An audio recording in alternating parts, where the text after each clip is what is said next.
we're going to move on to something a little bit more serious as we're about to wrap up. We're going to talk about ethnicity. To all my young guys out there, I believe during slavery times there were rules put in place as well as propaganda that allowed us to not be able to expand our game to all facets of the world. Even now you hear about the term white knight, which is a real thing, versus a black knight, which is something that if it were real, it would probably be derogatory. So me and Alan, we live in Austin. We have diversified portfolios when it comes to dating many different types of women. So we just don't want our viewers to think that we lean towards one way or another. We don't. No. I like them thick. You like them. I shouldn't say this, but say it. Like my man R. Kelly said, I like all women of age. R. Kelly didn't say that. I know.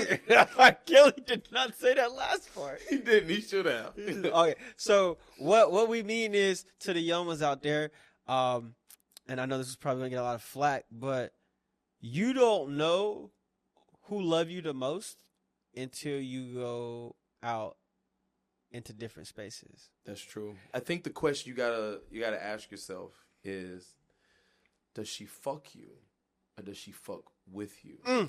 Break it down. We had this conversation and we kind of thought about it for a little bit, but there's two different types of women. There is the girl who will fuck you, but she will never introduce you to the fam. So the equivalent of that is, way back during slavery times, there were Anglo-Saxon women who would have sex with us.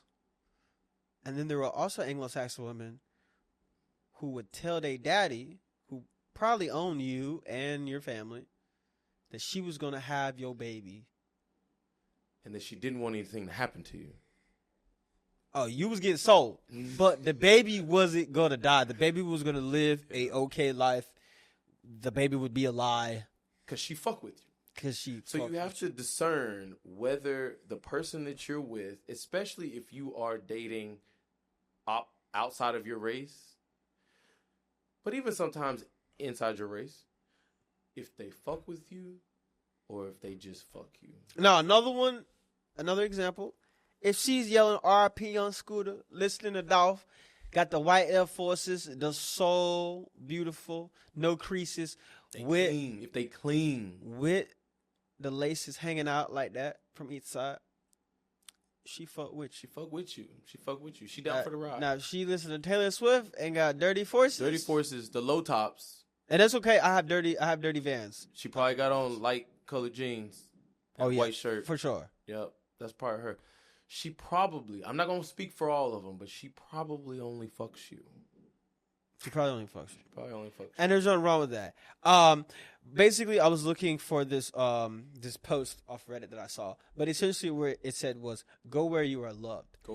I want everybody to understand that if you cage a tiger or put a tiger in a cage, that tiger don't know if he like trees. Yeah. That tiger don't know if he prefers to swim or the female tiger, right? It doesn't know because it was in this cage. It was told you can only go in this space. Mm-hmm. And if you go into other spaces, you can find that you may be loved in another space more times than not. And one of the things you'll have to do at some point is you'll have to change the minds of other individuals that may not understand why you were in that space. Because I'm sure you, like I have, we've been in spaces. I've been in Hispanic spaces, white spaces, Asian spaces, Indian spaces, where I was the only brother there. And it was kind of like, guards were up. And you have to be the one sometimes to be the Barack Obama, the Christopher Columbus of letting people's guards down. Even though when you come around, it's like no problem. Some people will still have that guard up because they don't understand why you're in that space. Yeah. You're in this space where I don't love you. Why are you in a space that you're not loved? And you have to turn it into, I am a person that walks in these spaces and get love because of who I am. So if you put your guard down, you'll see why everybody rock with me too. And you'll rock with me as well eventually. And if you don't rock with me, but then 19 other people rock with me, now you got to look at yourself in the mirror and ask yourself, am I a hater? Am I racist? I can't be racist. I listen to Future. But I would never let my sister date a man that looks like him. Why wouldn't I? Oh, wouldn't I? Why wouldn't I? Yes. That's my father's father. Yeah, or preconceived notions that I've had for a long time that I have to really break down. Like, a lot of stuff is learned behavior, and people continue it. They don't know why they continue it. They just have this thought in their head. I met this girl when I was in college, right out of college, my hometown. And your hometown in Tyler, Texas? Tyler, Texas. Tyler, Texas. Me and my boys were hanging out. Her and her girls were hanging out. We all met at the bar. We're like, hey, y'all should come back to the crib. So everybody's at the crib hanging out. And she imparts this information onto me. She says, you guys are real cool. I wasn't expecting to have this good of a time. You niggers. My mom told me that all black men were rapists. And you guys seem cool. You know what's crazy? The ones that say that don't even look that good. Like, no offense. But some of y'all ladies act like y'all 8s and 9s. I was like, ma'am, listen, I'm going to tell you one thing. I've never raped anybody in my life. I have no intentions to do so.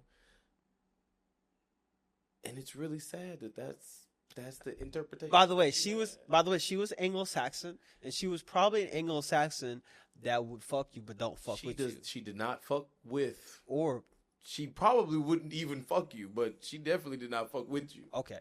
So, and this is why I love all women, but when it comes to dating, I am afraid of Anglo-Saxon women. Yeah.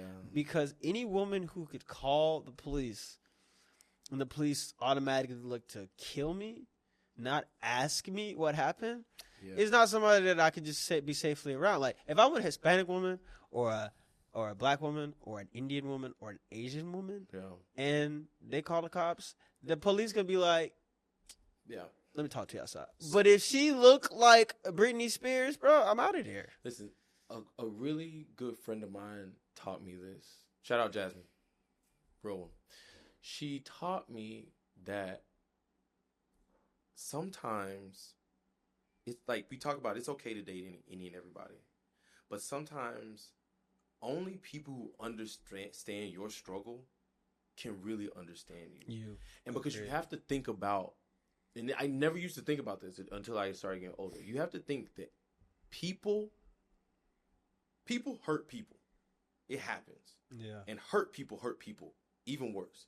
So when someone gets hurt, they may do something because they're like, you hurt me, I want to hurt you. I'm going to call you a nasty person. You're a nasty person. Yeah. Okay. In certain spaces, a person knows what not to say or what's past the line. Mm-hmm. And in certain spaces, they go over the line. They may not understand just how irreprehensible saying something. And I don't think a lot of Anglo-Saxon women understand the power that they have, being the most powerful entity in the world. Yeah. And so when you like some of them know, but then some of them like don't know. Because you will have people say like the hierarchy is the white male, and like it's not that. It's not. You want to know why? Because no one has bigger crocodile tears than a white woman. Look, it's not called an Andrew alert. It's called an Amber alert. You go missing, the world shut down. Look, I promise you, like, white woman tears, you'd be like, I didn't even know this could happen. Like, I have seen my homegirls go from 0 to 100. I'm gonna fucking kill myself. And everything stops. Everybody's just it's like, are you gonna kill me too? Wait a minute. So yeah. So, ladies, specifically the Anglo-Saxon ladies, you guys need to understand, when you're with the brother, there are a lot of things that are going to happen that you might not understand, but you shouldn't be ignorant to the fact, because we're afraid of. And I'm gonna draw snitch a little bit. Nigerian brothers, okay, They look the princess. They look to the 419 brothers. They look to date Anglo-Saxon women for a status symbol sort of vibe. Yeah. To make themselves look better than all the other African. That's why they finesse hard. That's why they finesse hard. Hard. Although Europeans smacked everybody in Africa, including the Nigerians. So the Nigerians are just like, we want to be like third place. Yeah. You know what I'm saying? Because first place is going to be, of course, South Africa. Second place is going to be all the women there. But back to the YNs. If you are dating everyone, including like Anglo-Saxon women, just watch out. Just watch out. Well, because some don't know the power they have, and then they could. And they don't know not even just the power that they have, but they don't know how their emotion can lead to your consequences. Exactly. Like if a girl cries and says you hit her, right? Like even if you didn't hit her, bro, you automatically catching a case. Yeah, somebody's going to jail. And then she could be like, "Oh, he didn't really hit me. He pushed me, or I don't remember."